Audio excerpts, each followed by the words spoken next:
And greetings, saints of the Most High. Welcome to another installment of the Messianic Torah Observer. Rod Thomas coming to you on a beautiful spring-like Shabbat here in the DFW. I want to thank you for taking the time out of your busy schedules to fellowship with me on this glorious day of rest in Yeshua Messiah. And as always, beloved, it is my hope, trust, and prayer that this installment of TMTO finds you, your families, and your fellowships well and blessed. As I am publishing this discussion, it is the 30th day of the 11th month of Yah's sacred calendar year, which translates to March 1st, 2025. And this is Understanding Our Melchizedekian Priestly Pedigree, part 4 of our Melchizedek series. And this installment is entitled or subtitled Jasher's Hidden Chronicles of the Melchizedekian Priesthood. Jasher's Hidden Chronicles of the Melchizedekian Priesthood. Let's rehash part 3. In part 3 of this series, we discussed the theological implications of the Avram Melchizedek encounter. And if you've not had the opportunity to either read or listen to that post, I humbly invite you to do so using the link I'm providing here in this post transcript. You can go on over to the messianictorahobserver.org and find this post to get those links. But in that discussion, part 3, we explored 4 main points. The first point, the significance of the dual offices of priesthood and kingship that Avram's Melchizedek held, and its significance for understanding the spiritual authority and pedigree we possess as Melchizedekian priest in training. The second point was we looked at the blessing Melchizedek conferred upon Avram and Jehovah and its implications for understanding the transmission of divine blessing and recognition of the spiritual authority that Jehovah has conferred upon his chosen ones. Thirdly, we looked at tithing. Tithing as shown by Avram's giving of a tithe to Melchizedek, and its implications for stewardship and acknowledgement of spiritual authority in the body of Mashiach, the body of Messiah. And lastly, we considered the mysterious nature of Melchizedek and the eternal and transcendent aspects of his priesthood. We also covered how different religious orders view Melchizedek, including perspectives from Catholicism, denominationalist, Islam, Ethiopian Jews, Rabbinic Judaism, Messianic Judaism, and the Qumran Essenes. Now let's delve into this fourth part of our series here, the legendary line of the Melchizedekian priestly order. Jewish legend and tradition, as communicated through apocryphal and rabbinic writings, contend, as we've discussed previously, Shem, Noah's righteous son, was Avram's Melchizedek. And as I previously expressed to you, I believe there are several problems with this thinking that Shem was Avram's Melchizedek. For instance, I do not believe that despite Shem being 600 years of age when he died, he would have been alive in Avram's day.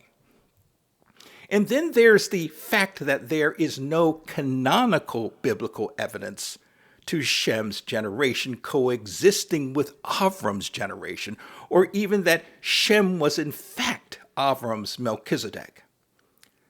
Moshe Moses neglects to mention any of this in the Torah he obediently penned on behalf of Jehovah, which means either Jehovah neglected or chose not to inform Moshe about the Melchizedek's identity being that of Shem for reasons only Yah is privy to, or the whole Shem being the one we've come to know as Avram's Melchizedek is nothing more than a fanciful story made up by our ancient rabbinic cousins.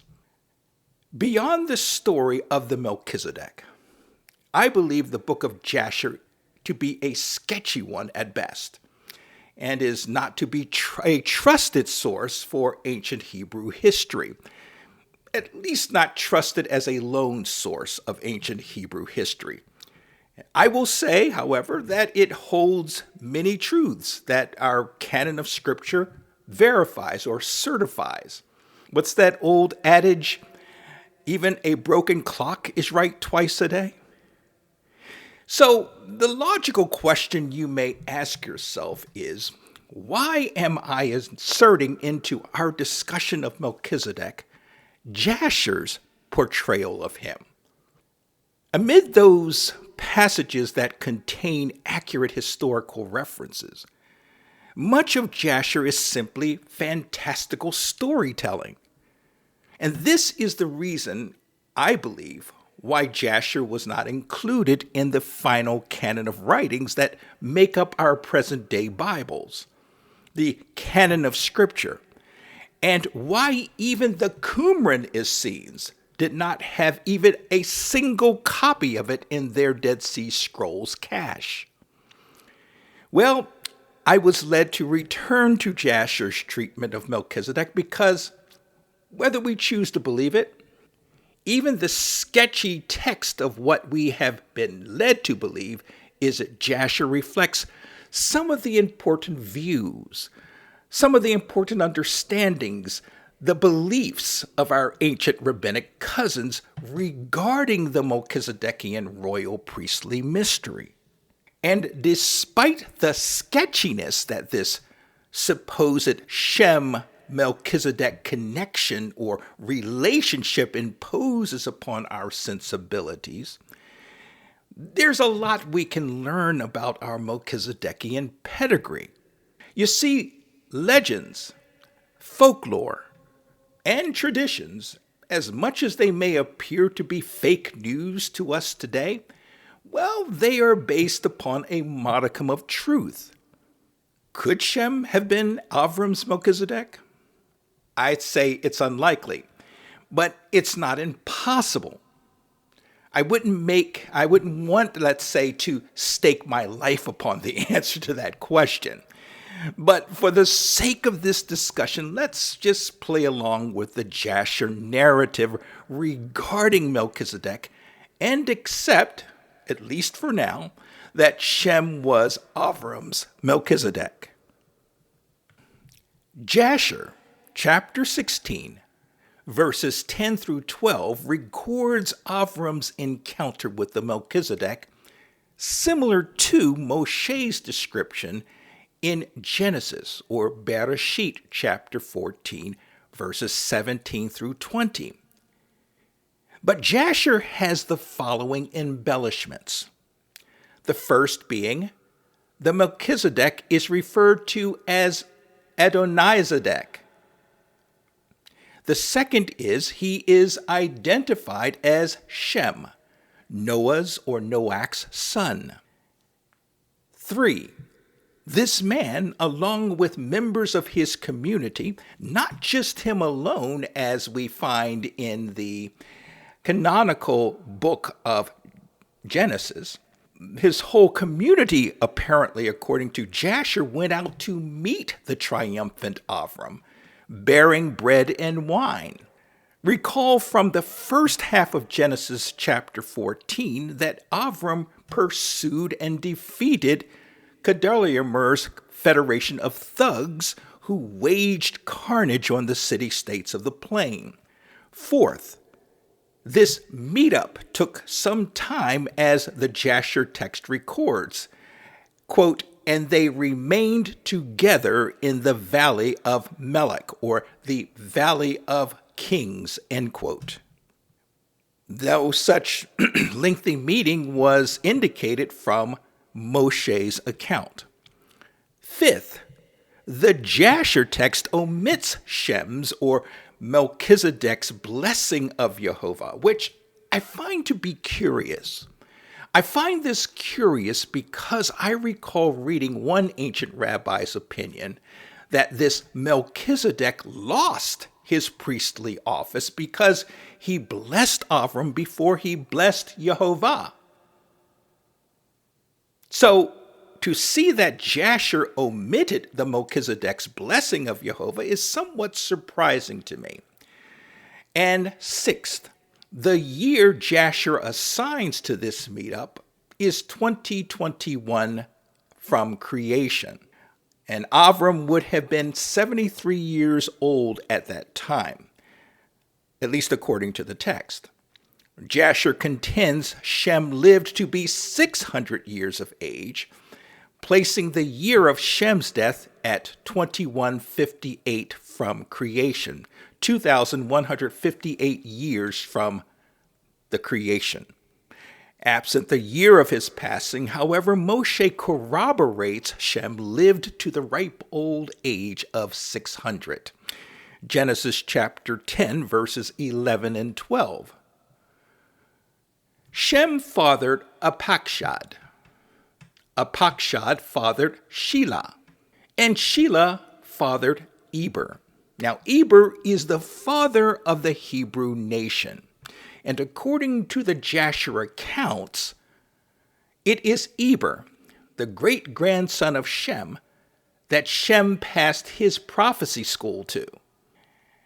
And this is also a curious situation, because according to Dr. Ken Johnson, in his book on Melchizedek, the dual office of the Melchizedek was not conferred upon Eber, but instead upon Avram. Curious, huh? The school of prophecy stayed within Shem's direct line, but the priesthood was passed on to Avram.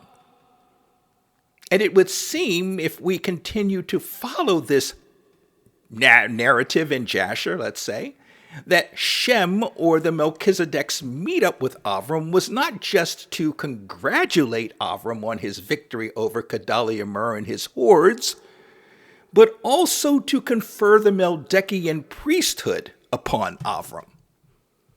Dr. Johnson suggests that upon learning that Avram's decisive victory in the War of the Plains was based upon him being favored and chosen of Jehovah, and to Shem, or the Melchizedek, this was Jehovah's mark and signal that Avram was the chosen one who would take over the Melchizedekian priestly line from him.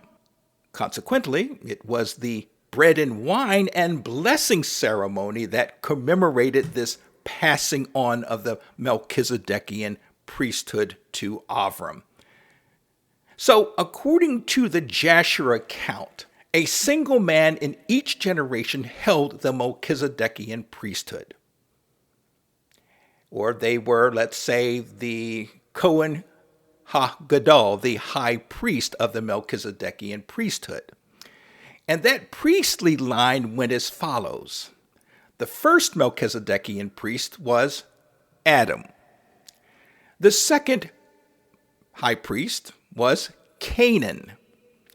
Not as spelled in the country Canaan, but like Cain with an A-N at the end. C-A-I-N-A-N, Canaan.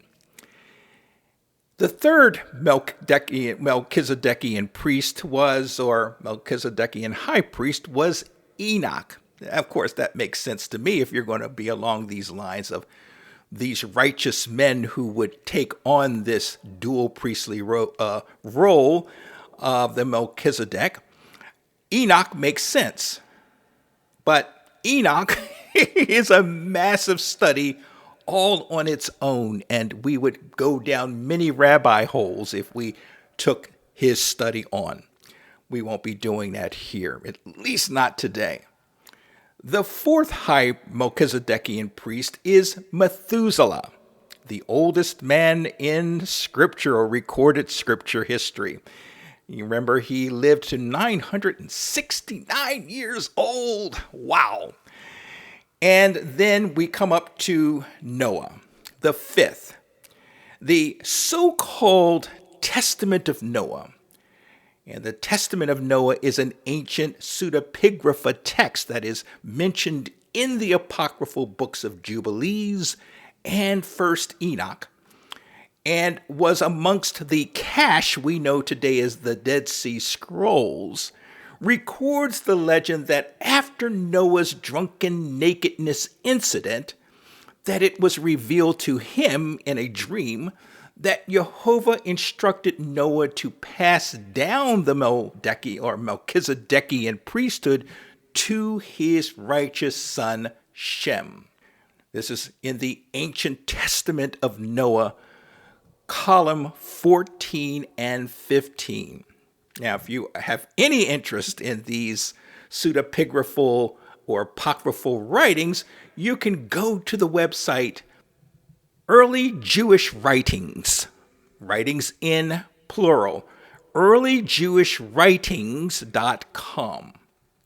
You can find almost every single pseudepigraphal and apocryphal book there. It is an amazing website if that so interests you. Thus, Shem supposedly became the sixth Melchizedek and Avram the seventh. And it is at this juncture of the Jasher narrative where I get a little suspicious. Let me explain. The beauty of the Melchizedekian royal priesthood is that it was established outside of biological heritage lines, as stipulated in Hebrews chapter 7, verse 3. Yah chose the specific individuals who would people this priesthood. And in time, Yah would choose Yeshua, our master, to be Kohen HaGadol, the high priest of the Melchizedekian priestly order, as stipulated in Psalm chapter 110, verse 4. Furthermore, the priesthood operated outside of the temple or outside of tabernacle sacrificial system. So, there were no specific ritualistic constraints placed upon this line of priest and the people whom these priests ministered to. Indeed, this seems to foreshadow the spirit and truth worship of Jehovah that our master, Yeshua HaMashiach, spoke of to the Samaritan woman at Jacob's or Jacob's well, as recorded in John chapter 4, verses 23 and 24. As we continue on with the Jasher narrative, we see a clear forcing, if you will, of the Melchizedekian priesthood into the Levitical priesthood. Continuing, according to Torah, Jehovah chooses Yitzchak, or Isaac, to be the next son of the covenant. Genesis chapter 26, verses 1 through 5. The covenant that Yah cuts with Yitzchak or Isaac was not a new or even a renewal of the Avrahamic covenant, but instead the covenant that Yah perpetuates through Yitzchak is a continuation of the original unfolding Avrahamic covenant, as mentioned in Genesis chapters 12 all the way through chapter 25. In these chapters, we find one, Yah promises to be with Yitzchak, or Isaac. Secondly, Jehovah promises to bless Yitzchak, or Isaac.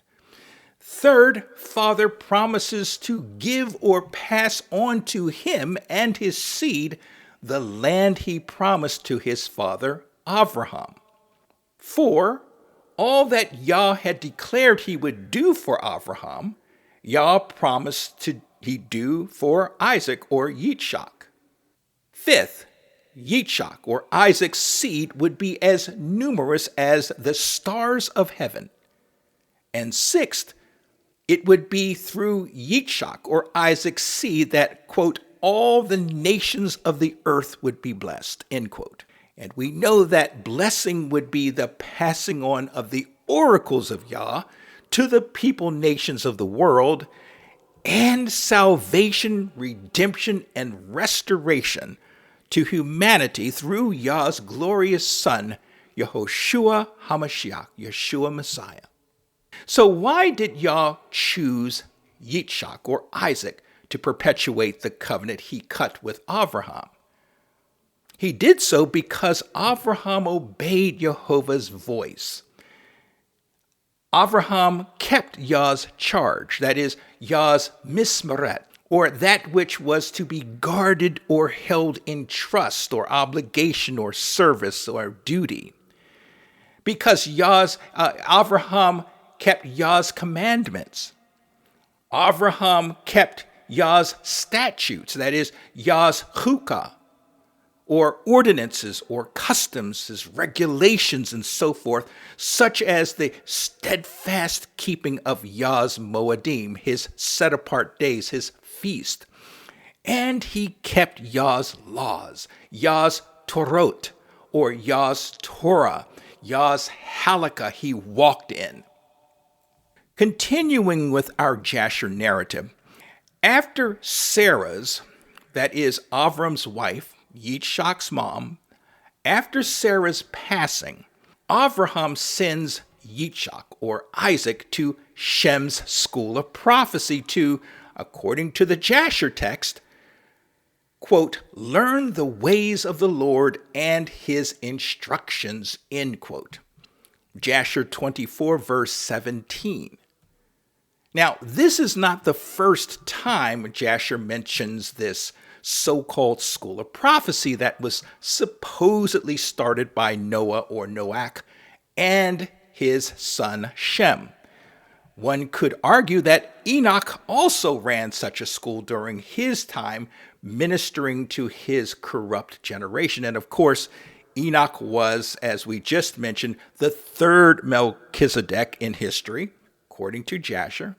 According to that narrative or that sequence of high priest or Melchizedekian priest. But we find in Jasher 9 that Terach or Terah sent his son Avram to Noah's and Shem's school of prophecy to, one, remain hidden from Nimrod, who was at the time king of Shinar and the builder of the Tower of Babel, who sought to kill Avram, and two, from Avram to learn the ways, for Avram to learn the ways of Jehovah.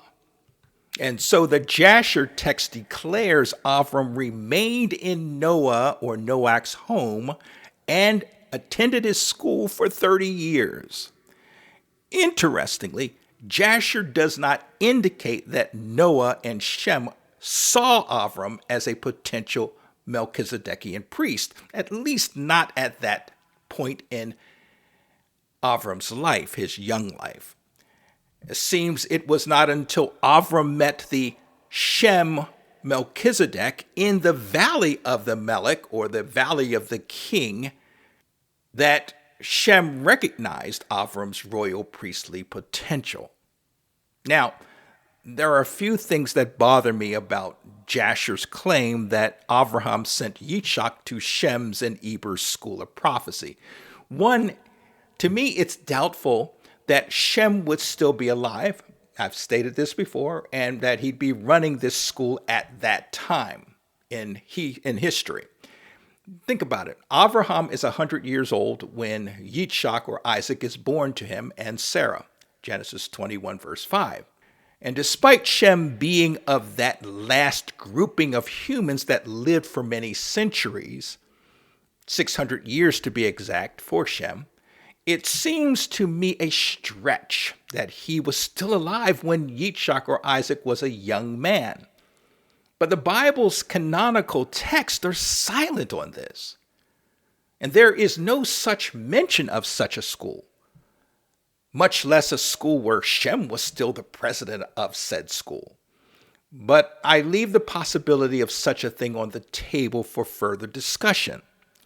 Secondly, our canonical scriptures tell of Avraham sending his servant Eliezer of Damascus, or Damascus, presumably, to Aram Naharaim, which is in upper Mesopotamia, to fetch his son Yitzhak, or Isaac, a wife, as recorded in Genesis chapter 24, verse 4. That wife would be Rebekah, or Rivkah. Now, this event follows Sarah's death, as Genesis, or Bereshit 24, verse 67, speaks of Yitzhak taking his new bride, Rebekah, or Rivkah, into his mother's tent. And Isaac loved her and was comforted after the death of his mother. Again, Genesis 24, verse 67, the Lexham English Bible rendering. But Jasher places Yitzhak's, or Isaac's, marriage to Rebekah, or Rivkah, after his time at Shem's school. And the timing seems a bit off to me. But Jasher records, however, that Avraham brings Isaac, or Yitzhak, home from Shem's school, while Eliezer searches Avram's hometown for a bride for Isaac, or Yitzhak. The third thing for me is Jasher mentions Avraham sent his son Yitzhak, or Isaac, to Shem's school, quote, to learn the ways of the Lord and his instructions, end quote. Jasher 24, verse 17. This also seems somewhat odd to me. It seems odd to me because Yitzhak, or Isaac, would be 40 years old at this time, according to Jasher 24, verse 27. And so he would have been well trained and exposed to the ways of Jehovah. Certainly, Avraham would have passed down to his son in those 40 years in Yah's ways. It's part of the perpetuating covenant, isn't it? The covenant was to be perpetuated on down through Avram's seed.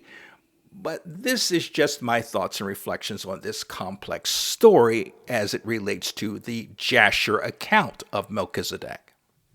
The trajectory that Jasher takes in terms of the covenant promises being perpetuated from Avraham to Yitzhak, or Isaac, and on to Jacob being Jacob, is more of a sacred priesthood than that of Yah's kingdom being established here on earth through Yah's chosen people, Yasharel, or Yisrael. Certainly, one could rightfully argue that the patriarchal covenant had a priestly element attached to it, and we'll talk more about this priestly element in future installments of this series, or let me better state that. We'll talk more about the priestly element of the covenant that Yah cut with Avram, Yitzhak, and Jacob. But Jasher's emphasis on a priesthood that is founded through a so-called school run by generations of Melchizedekian priests is one where Jehovah does the selecting of a specific priest for each generation. Interestingly, Jasher stays focused on the concept of the Melchizedekian priesthood, not being open to just anyone who might want to assume that office. Even to Jasher, it is Jehovah who appoints his guy to the Melchizedekian priesthood. And each selected individual learns to recognize that Yah is in charge of this. Jehovah does the choosing, despite each priest's personal preference or ideals, who should be a priest of Jehovah or not, or who should be a child of the covenant or not. And we've touched upon this concept of Yah choosing those whom he will work with throughout this series, throughout the previous 3 installments to this series. Yeshua chose his taught and sent ones, did he not? So Yah chooses us individually through Yeshua. And contrary to conventional thought, we do not choose him. He chooses us. Dr. Ken Johnson emphasizes in his book on Melchizedek this point by spotlighting Yitzhak or Isaac's preference of Esau over Jacob or Jacob in Genesis chapter 27, verses 26 through 30. We find in Genesis chapter 26, verse 39, the following. And it was after the death of Avram that God blessed his son Isaac and his children. And the Lord was with Isaac as he had been with his father Abraham. For Isaac kept all of the commandments of the Lord as Abraham his father had commanded him. And he did not turn to the right or to the left from the right path which his father had commanded him. In other words, beloved, in his staying true to the promise he made to Abraham, Jehovah blessed Abraham's firstborn son, Ishmael, Genesis 17, verse 20. However, Yah intended for the covenant birthright to perpetuate through Avram's second son, Isaac, Yitzhak. So Yah chose Isaac or Yitzhak, despite Avraham's love for his firstborn son, Ishmael. And this is a key principle we must all grasp as we walk out this faith of ours. Yah has chosen us from the billions of souls who have and who are inhabiting this world. And in choosing each of us, Yah determines what role we will play in the work of the gospel and in his coming kingdom, his coming Malchut. And so it behooves we who are his chosen ones to always be sensitive to Yah's voice and to be ready to assume whatever role he is calling us to. But this cited Jasher passage does not readily address the concern about Isaac or Yitzhak fulfilling or assuming a priesthood, although the priestly attributes of Isaac or Yitzhak walking steadfastly and uncompromisingly in Yah's ways, as was commanded to him by his father, are emphasized here. Nevertheless, Jasher continues with the theme of this priesthood, and the Shem and Eber, Shem's grandson, Eber, ran school of righteousness being, or school of prophecy being, inextricably linked to the Melchizedekian royal priesthood. Just to give you a perspective on ages as it relates to Isaac or Yitzhak and Eber, Eber would have been Avraham's great-great-great-great-grandfather, according to Genesis 11, verses 10 through 26. And Yitzhak's great-great-great-great-great-grandfather. Now, some scholars have reckoned a generation to be roughly 64 years in Avraham's day. Given that Shem lived 600 years, and Eber, his grandson, 463 years, I guess it's conceivable that they could have still been running such a school in Avram's day. I have a hard time with that, but I guess it's conceivable. And I guess there was no such thing as retirement in those days, because when you're up close to 600 years in terms of Shem and almost 500 years, going on 500 years with Eber, you're probably a little tired and run down by then, but they kept going. I guess there was no such thing as retirement, but there remain a lot of unanswered questions, however, related to the school these two patriarchs ran and their familial relationship with Avraham, Yitzchak, and as we will soon discuss, Jacob or Yaakov. So why were no such names and their associated school dropped in the canonical biblical record, in Moshe's record?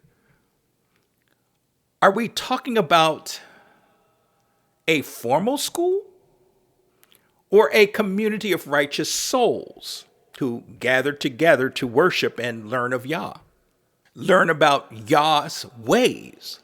Earlier in Jasher, the writers of the text referred to Noah's, Shem's, and Eber's home as opposed to a school.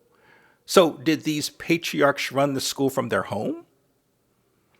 It would seem that all who attended this school lived in Noah's, Shem's, and Eber's home. That's just my rambling thoughts on this. So was Avram's Melchizedek, whom Jasher identifies as Shem, running the school in Salem or Jerusalem, besides him ruling over Salem or Jerusalem and serving as a priest of Al Elyon? The thoughts in my head.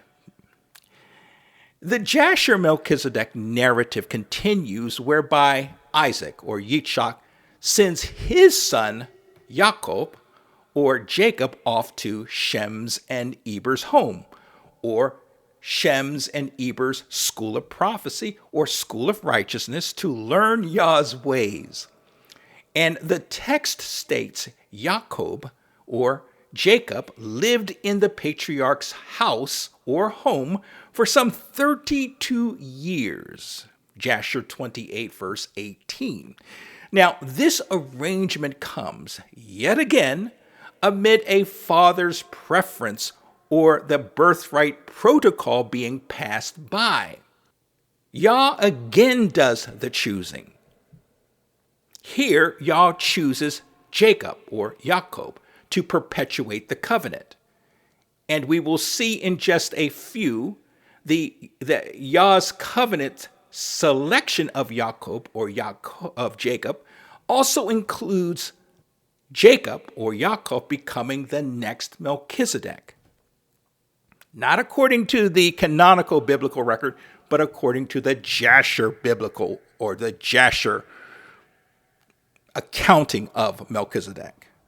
Again, wouldn't an ancient Hebrew son, in this case Jacob or Yaakov, learn to walk in Yah's ways through direct training, through direct example from his righteous covenanted father?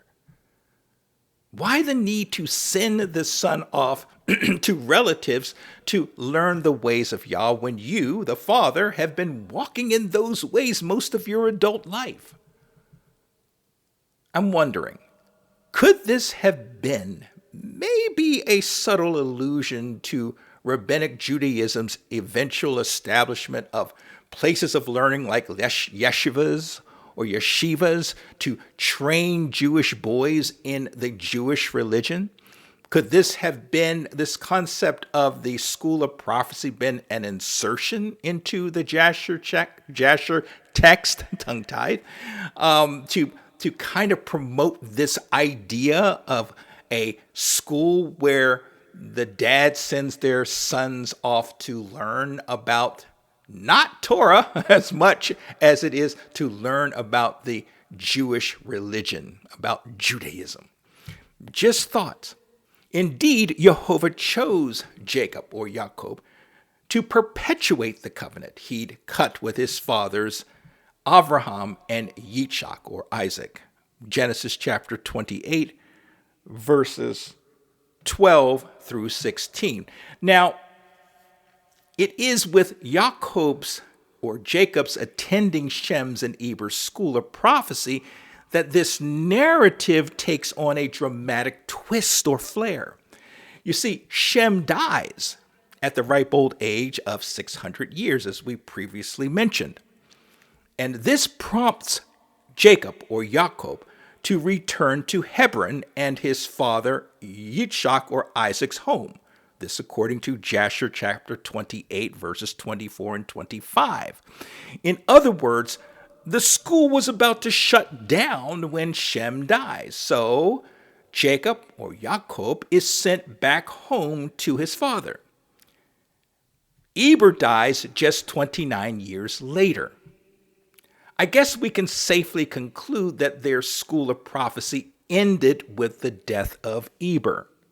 The Amorites, who were descendants of cursed Canaan, this Canaan being Canaan, the same name as the country in which Avram and his descendants resided, and it's the promised land as well.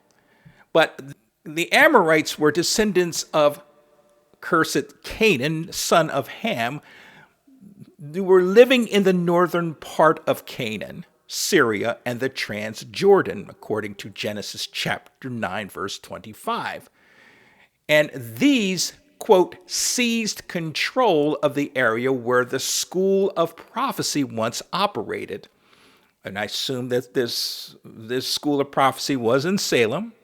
But these Amorites seized control of the school, took the records, I guess the Melchizedekian Priesthood records, whatever they entailed, as their own. The Amorites seized these records and seized the school and claimed them as their own, and even took the title of Melchizedek and made it their own, changing it to Adonizedek, which means the Lord of righteousness. This is spoken of and written by Dr. Ken Johnson in his Melchizedek book, page 35. This would be fraud. Adonizedek, the Amorite, was indeed operating out of Jerusalem, according to Joshua chapter 10, verse 3. This one was evil, and he should not be confused with Avram's Melchizedek, which is easy to do. Adonizedek was dispatched, or he was killed, or he was executed by Joshua, or Yehoshua, during his conquest of Canaan, as recorded in Joshua chapter 10, verses 23 through 26. As the Jasher story or legend goes, copies of the so-called records that the Amorites are recorded to have stolen when they overran Jerusalem or Jerusalem were passed down to Levi. Who is Levi? Well, Levi was one of the sons born to Jacob or Jacob and Leah, according to Genesis 29, verses 31 through 35. Levi, along with his brother Simeon, slaughtered the men of Shechem for their complicity in the rape of their sister Dinah. This tragedy was problematic for Jacob or Yaakov, who exclaimed to Simeon and Levi in the aftermath of the slaughter of the Shechem tribesmen, "You have brought trouble on me, making me stink among the inhabitants of the land. I am few in number. If they gather against me and attack me, I will be destroyed, I and my household." Genesis 34, verse 30, the Lexham English Bible rendering. Dr. Johnson introduces into this narrative that Levi came to terms with his brash and violent ways of dealing with his sister's rape, and he ended up turning to Jehovah and fully embracing Yah's ways. This according to the Testament of Levi, section 2. Now, the Testament of Levi is part of what is known as the Testaments of the 12 Hebrew patriarchs. These are apocryphal texts allegedly written by Jacob's or Jacob's 12 sons. And the Testament of Levi allegedly recounts Levi's life experiences, his visions, and his prophecies. It also recounts a journey Levi allegedly took to heaven, where he receives prophetic insights into his descendants' role in Yasharel or Yisrael's future. The manuscript, supposedly written in Hebrew and Greek sometime in the 2nd century AD, focuses on the mandate for Jehovah's people to be righteous, just, and obedient. This according to wikipedia.org. The testimony or the testament of Levi reports Levi had a series of dreams, and these dreams revealed Levi would become the next priest of Jehovah. The Testament of Levi, section 4. And Levi tells his dreams to his grandfather Yitzchak or Isaac, who in turn blesses him. Levi, or the Testament of Levi, section 9. And Levi's father, Jacob or Yaakov, meanwhile, has a dream of his own. And that dream corroborates Levi's dream that he would indeed be, quote, a priest unto the Lord, end quote. This revelation prompts Jacob or Yaakov to render unto his son Levi, quote, tithes of all to the Lord, end quote. Levi allegedly writes that his father, Jacob, sent him to Hebron to receive training from Yitzchak or Isaac, his grandpa, in the ways of the priesthood that included the rendering of every form of sacrifice, according to Testament of Levi, section 9.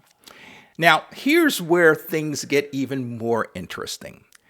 Jasher somewhat affirms the priestly office being passed on to Levi. However, because Reuben, Jacob's or Jacob's firstborn, had defiled his father Jacob's or Jacob's bed, the birthright went instead to Joseph or Yosef. This according to Genesis chapter 49 verse 26 and 1 Chronicles chapter 5 verse 1.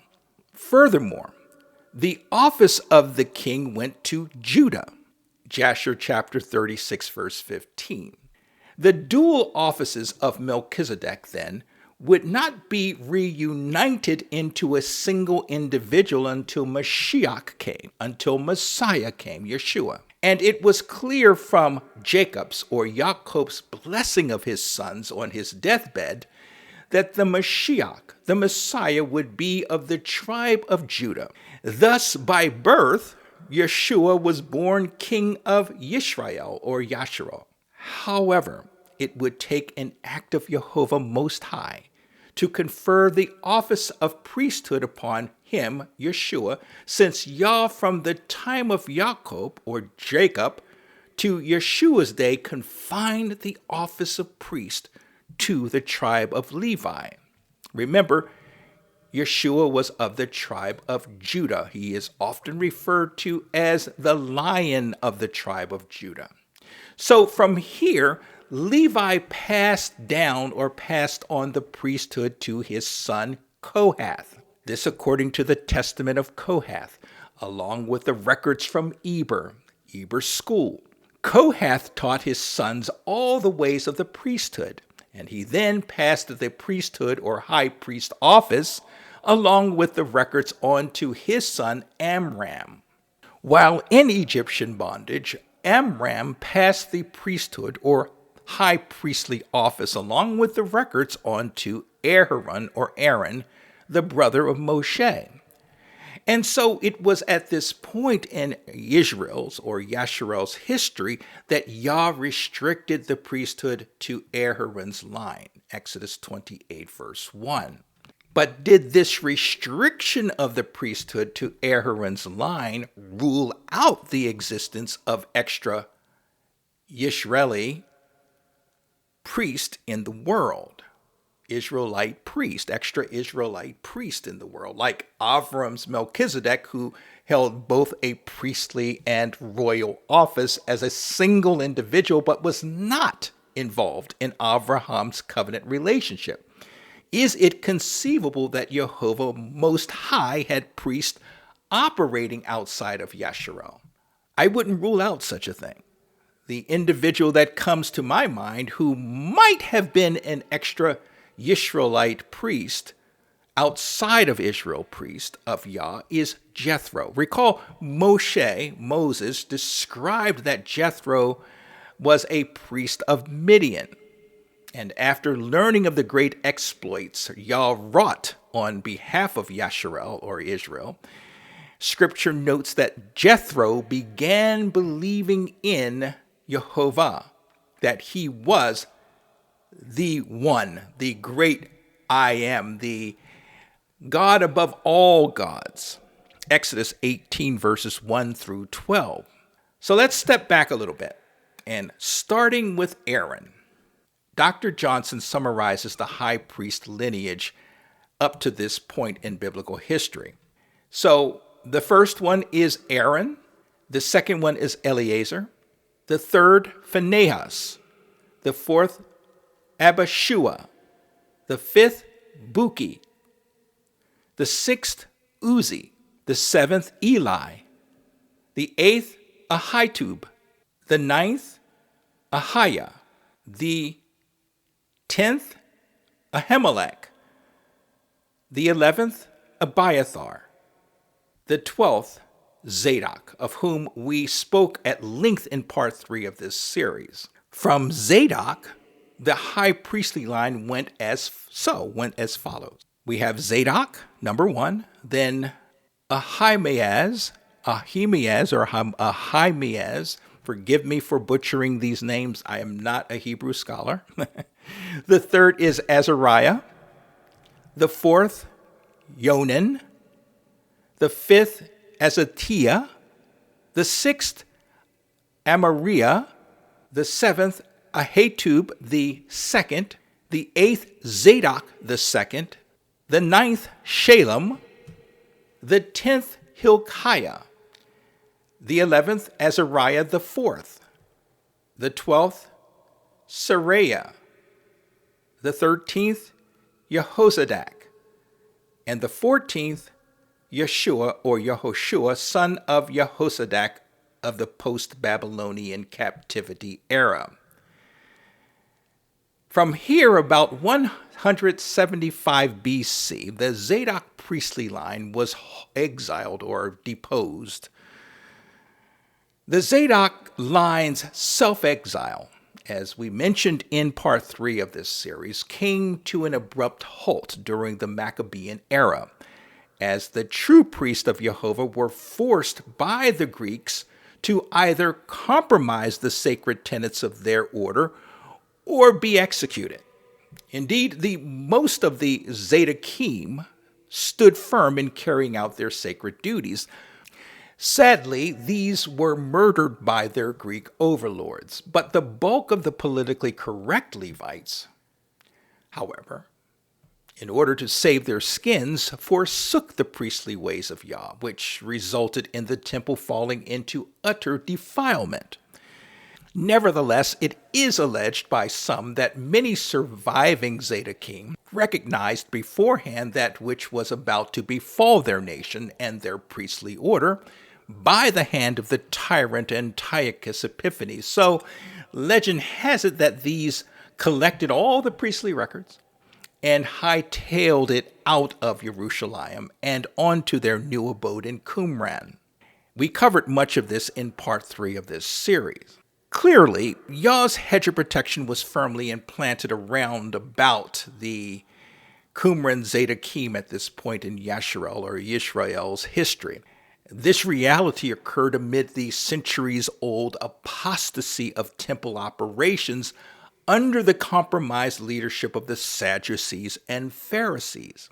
The Zadokim stayed true to their calling during their sojourn in Qumran, although they seemed to engage in some questionable practices they considered to be holy and righteous halakha that was uniquely of the Qumran Essenes. Now, some of the halakhic or walking out nuances bordered, if not crossed, Yah's instructions that his set-apart people not add to or subtract to his commandments. But at the end of the day, like their rabbinic counterparts, the Qumran Essenes were human beings. And human beings, despite their best intentions, are often prone to error. But I believe through these precious souls, the Zadokim of Qumran, Jehovah preserved the integrity of his oracles, or his word, through the Dead Sea Scrolls, and even helped usher in the earthly ministry of Yeshua Messiah through the ministry of Yochanan, the immerser, and others. For ultimately, the Melchizedekian priesthood would be bestowed upon Yochanan and Yeshua Messiah, with Yeshua Messiah ultimately becoming the Kohen HaGadol, the high priest of the Melchizedekian priesthood.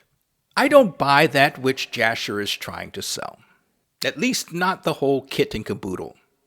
My biggest hang-up with the Jasher account of the Melchizedekian priestly order is that the whole Melchizedek saga does not jibe with Moshe's account. What I think the Jasher writer or writers attempted to do here is to answer questions to Moshe's narrative, to fill in the blanks, if you will. And so it was easy for our rabbinic cousins to simply fill in the blanks with made-up stories using real historical figures. And their made-up story would be difficult to disprove. But despite the conflicts that exist between Jashers and the Torah's accounts of the Melchizedekian priestly line, we can gain some significant insight into our pedigree as Melchizedekian priest today and into the future.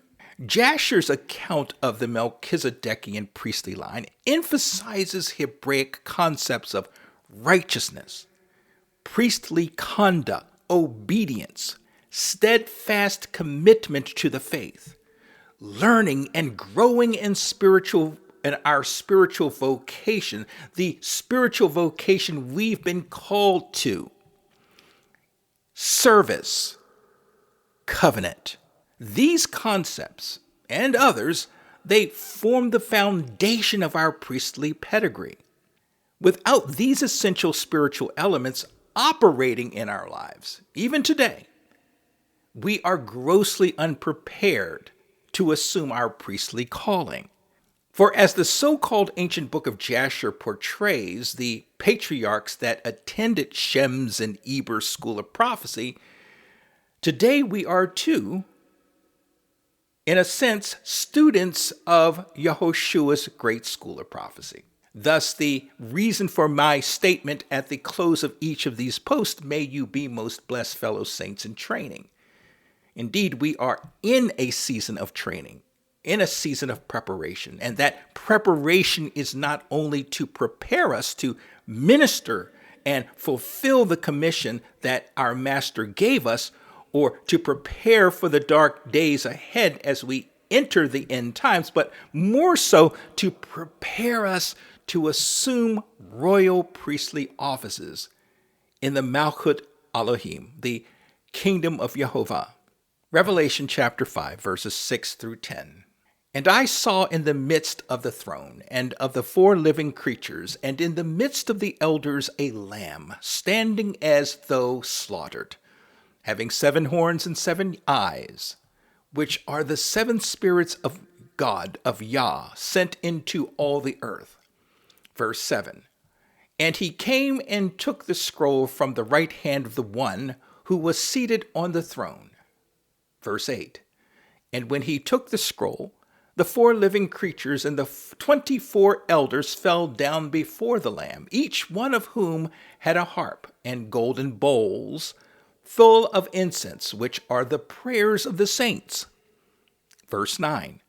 And they were singing a new song, saying, You are worthy to take the scroll and to open its seals, because you were slaughtered and bought people for God by your blood from every tribe and language and people and nation. Verse 10, and here's the kicker. And made them a kingdom of priests. Let me back up. From every tribe and language and people and nation, you made them a kingdom and priest to our God, to our Elohim, and they will reign on earth. Revelation 5, verses 6 through 10. Beloved, Abba Yah, through our glorious Kohen HaGadol, our high priest, Yeshua Messiah, is making us into Melchizedekian royal priest. And now is the day we must embrace that calling. Will you join me in this endeavor? As much as I have my misgivings about Jashers and the other apocryphal writings' accounts of the Melchizedekian priesthood, one can still learn a great deal about the godly elements that make up the chosen one's Melchizedekian priestly pedigree. And so, as we progress towards the remaining installments of this series, we will explore these elements and how they all work together to take us where we need to go on our journey towards being or becoming Melchizedekian priests and kings in service of our Kohen Gadol, our high priest, Yeshua Messiah, and for the greater Malchut Elohim, the greater kingdom of Yehovah. And so with that, beloved, we bring part 4 of this installment of our Melchizedek series to a close. And I pray you got something from our brief discussion here today, and that, at the very least, you'll conduct your own spirit-led study of Melchizedek and how this mysterious soul directly and even indirectly affects your understanding of your future king-priest role in the coming kingdom of Yah. Shabbat Shalom, Shavua Tov. Until next time, take care.